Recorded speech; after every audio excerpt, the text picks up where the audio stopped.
my boss, who was from Michigan, just on the way back to our office, he took me aside and he said, "Ivan, why do people around here attack each other and not the problem?"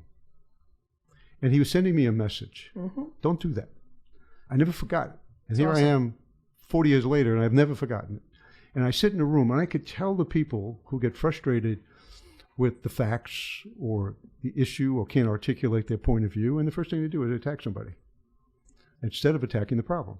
I like that, Ivan. And it's just something, so that's an example. I'm a buyer of that. So I'm an East Coast positivity. kid, but I always say that I'm unemotional, and what I'm really saying is what you just said, which is the biggest thing I preach to my direct reports is if you're not capable of being the bigger person in every situation, then you're vulnerable with me, because to your Michigan boss's point, it's just, there's no value in that behavior. And once in a while, I love when you have such a good rapport when you can do it, and it's almost like you're competing on the basketball court. But to your point, that's cool. I love that. That's a great story.